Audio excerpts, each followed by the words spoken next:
America gave this man every medal it had, 33 of them. Every award the United States Army could pin on a single chest, he earned before he was 21 years old. They splashed his face across the cover of Life magazine. They handed him a Hollywood career and made him a movie star. They called him the single greatest combat soldier in all of American history. And every single night, for the rest of his life, that hero went to sleep with a loaded pistol under his pillow. Because the war he won overseas never actually ended. It followed him home, into his own bedroom, into his own dreams. And it fought him, quietly, for another 26 years. This is the story of two men who lived inside one body. One was Audie Murphy, the fearless hero the whole world cheered. The other was a frightened boy from Texas, who never really came home from the war. Tonight, the Fire and I are going to introduce you to both of them. Hear that? That's my fire settling in, which means it's time. Pull up a chair and get comfortable. I'm Daniel Reed, and tonight's story is about the price of being a hero, the part they never print on the medal. Because the world would only ever see one Audie Murphy, the brave one, but there were always two. And to understand the soldier who did the impossible, you first have to meet the hungry, frightened boy he was before any of it. The boy who had already been fighting a war at home, long before he ever heard a gun. It begins in the cotton fields of Texas. Audie Murphy was born in 1925, in a sharecropper's shack in Texas, the seventh of 12 children in a family that had almost nothing. His father drifted in and out, and then, one day, left for good. And so, while he was still a boy, the war began. His first war. A war against hunger. He picked cotton for about $1 a day. He hunted rabbits and squirrels to put a little meat on the family table. And since every single bullet cost money they simply did not have, he taught himself that missing was not an option. Miss a shot, and the family didn't eat. That is how a poor Texas boy became one of the deadliest marksmen alive, not for glory, but because his brothers and sisters were hungry.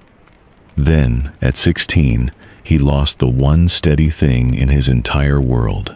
His mother died, and with her gone, the family simply shattered. His younger siblings were placed in an orphanage, and Audie, barely more than a child himself, decided he was going to become a soldier. Not for his country, not yet. For a paycheck and for 3 meals a day. But there was one problem. Every branch of the military took one look at him and laughed. He was 5 feet, 5 inches tall, and weighed barely 110 pounds. He had the soft, round face of a child. People who met him kept mistaking him for a boy who had wandered into the wrong line.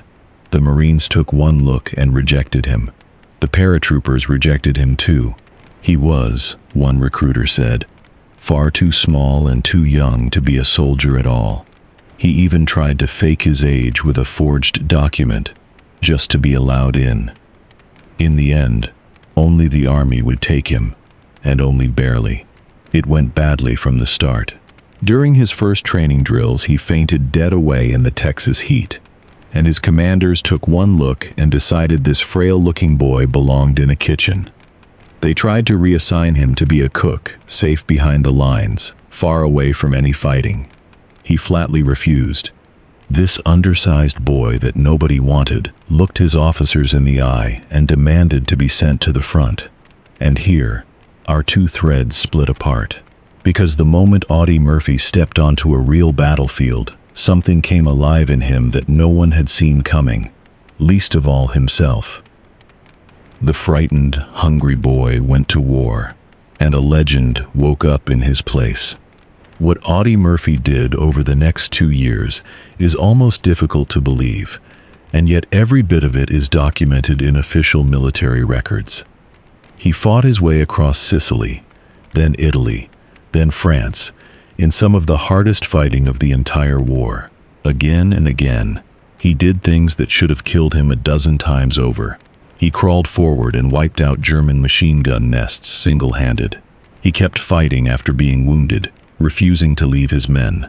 And when his closest friend in the army was gunned down by German soldiers who had pretended to surrender, something in Audie snapped. He seized a machine gun and, in a cold and terrible fury, cleared out the entire enemy position by himself. And then came the day that made him immortal. A frozen field near the village of Holzwur in France, January 1945.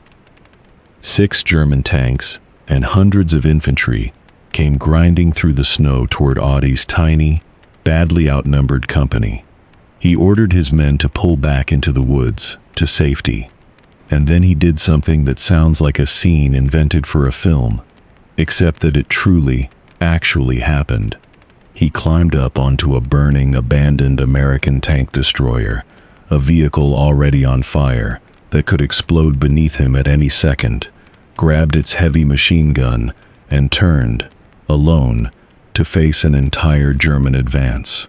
For nearly a full hour, a single 20-year-old boy from Texas held off 6 tanks and 250 German soldiers entirely on his own.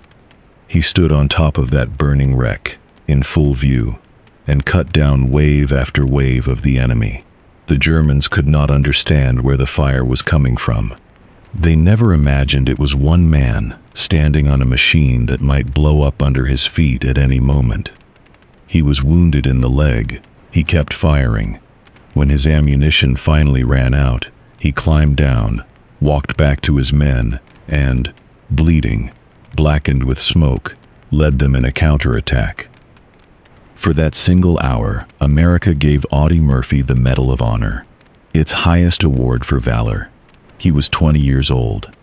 The boy nobody wanted had become the most decorated American soldier of the entire war. The legend was complete. By the way, this whole channel is about the people behind the famous stories, not just the legends. If you believe the real human being deserves to be remembered, tap subscribe. That's the whole mission. Because this is exactly where the second story, the one nobody wanted to hear, truly begins. Audie Murphy came home to a hero's welcome, ticker tape parades, his face on the cover of Life magazine, and Hollywood, which could not resist a real-life hero with a movie star's face, put him in the movies. He even starred as himself, playing out his own war in a hit film watched by millions. From the outside, it was a perfect American fairy tale. Poor orphan boy becomes war hero, becomes movie star. But inside, the man wearing that smile, the other Audie, the one the war had made, was screaming, and no one could hear him. He could barely sleep at all. And when sleep finally came, the nightmares hauled him straight back onto the battlefield, and he would wake up swinging his fists, soaked in sweat. He kept that loaded pistol under his pillow, always, because some part of him was still on that frozen field, still waiting for the tanks. He grew anxious, and angry, and haunted. His first marriage broke apart under the weight of it. Today, we finally have a name for the thing that was tearing him apart. We call it post-traumatic stress. In Audie's day, they called it battle fatigue, and the plain, cruel expectation was that a real man simply got over it, in silence. So he suffered in silence, for years. But here is what makes Audie Murphy a hero twice over. He had one last, quiet battle left to fight, and this one, he fought for other people. At a time when no soldier was supposed to admit that war had wounded his mind, Audie Murphy, the most famous soldier in America, did the unthinkable. He spoke about it, openly. He spoke openly about his nightmares, about the sleepless nights, about how he had come to lean on pills a doctor had first given him. He told the truth about what combat does to a human being, long after the parade's end. And then he did something more.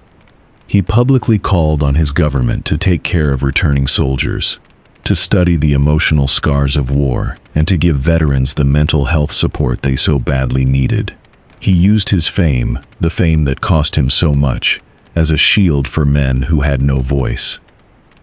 The hero who had killed to protect his men on the battlefield was now, decades later, fighting to protect them from the war that followed them home.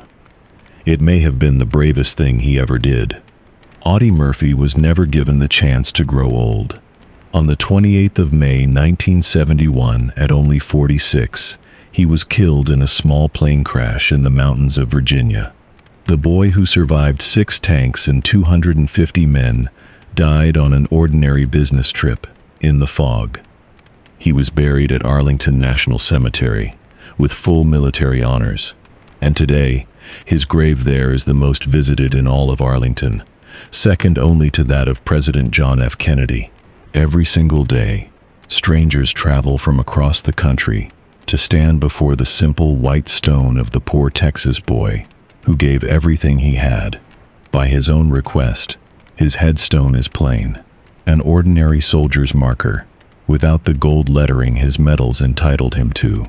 He wanted to lie among his men as one of them. But here is the legacy that matters most, and it isn't the medals, and it isn't even the burning tank. Audie Murphy's honesty about his own broken mind helped crack open a silence that had crushed soldiers for generations. Because the most decorated soldier of them all stood up and admitted that he was hurting, other men were finally given permission to hurt too, and to ask for help without shame. The wounds he carried home were never a weakness. Speaking of them out loud was the truest courage of his entire life. In the end, he may have saved more men with his honesty than he ever did with a gun. Remember that loaded pistol under the pillow, the hero who could never quite stop fighting. Hold on to that image, because it holds the whole truth of him. The medals told the world he was strong. That pistol told the truth, that even the bravest man alive was still a frightened boy who needed help, and was too long denied it. And that, my friend, is where his story reaches you. The world loves to show us only the shining surface of people, the medals, the victories, the perfect smile for the cameras.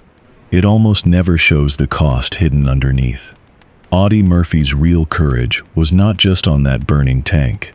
It was in admitting, out loud, that he was not okay, and in doing it so that others could heal. So remember this on the hard nights. Being strong has never meant pretending you are fine. There is no shame in struggling, and none in asking for help, and you were never meant to carry it alone. Ask for the help, carry it out loud, not in silence. That is what actually sets you free. Before the fire burns down, one question tonight. Audie Murphy was celebrated for his courage in battle, but he called speaking about his pain the hardest thing he ever did. So tell me, which took more courage, facing the tanks or facing the truth? One word in the comments, tanks or truth, and tell me where in the world you're listening from. I read every single comment by this fire. If this story earned it, subscribe. You bring the chair, I bring the history. And next time, we leave the battlefield for the laboratory. A woman who discovered something that would change the world and win her the highest prize in science, twice, while it slowly, invisibly, took her life. Pull up a chair and find out. The fire's still warm, and there is always a chair for you. I'm Daniel Reed, and this is Fireside History.